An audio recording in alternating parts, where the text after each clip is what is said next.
বিভিন্ন প্রান্তে চলছে দেওয়াল লিখন। বিষ্ণুপুর শহরের অলিতে গলিতে এখন চোখে পড়ছে রাজনৈতিক দলের বিভিন্ন রকমের দেওয়াল লিখন। আর সেই দেওয়াল লিখন জানান দিচ্ছে ভোট একেবারেই দোরগোড়ায়। শাসক থেকে বিরোধী প্রত্যেকটি রাজনৈতিক দল এখন বিভিন্ন দেওয়াল দখল করে নিজেদের মতন করে দেওয়াল লিখছেন।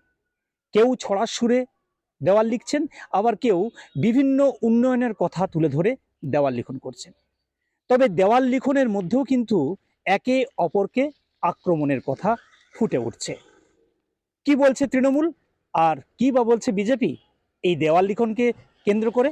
চলুন শুনে নেওয়া যাক তাদের কথা। দেয়াল লিখন একটা ভোট প্রচারের একটা অঙ্গ। দেয়াল লিখনটা চলেই আসছে বহুদিন ধরে। তো সেই জায়গায় দাঁড়িয়ে আমরা দেয়াল লিখনে আমাদের উন্নয়নের কথা লিখি, আমাদের দিদির যে সমস্ত প্রকল্প সে সমস্ত কথা লিখি। তো এটা উন্নয়নের একটা দিক। দেয়াল লিখন একটা যে উন্নয়নের দিকগুলো তুলে ধরা হয় দেয়াল লিখনের মাধ্যমে, মানুষের কাছে খুব দ্রুত পৌঁছে যায় মানুষের নজরে। প্রার্থীরা জন্য শুধু আকর্ষণের জন্য নয়, সারা জনগণের জন্য এই বিভিন্ন রকমের আকর্ষণীয় কথাবার্তা লিখে জনগণকে আকৃষ্ট করা হয়। এটা একটা প্রচারের অঙ্গ।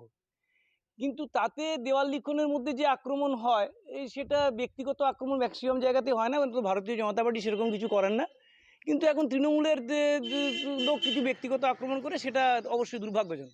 ভোট যত এগিয়ে আসছে তত কিন্তু বাকযুদ্ধ শুরু হয়েছে শাসক এবং বিরোধীর মধ্যে।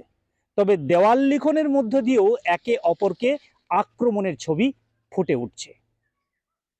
এখন দেখার রাজনৈতিক দলের নেতারা যে দেওয়াল লিখন লিখে মানুষকে আকর্ষিত করছেন, বিষ্ণুপুর পৌর এলাকার মানুষ কার পক্ষে রায় দেন।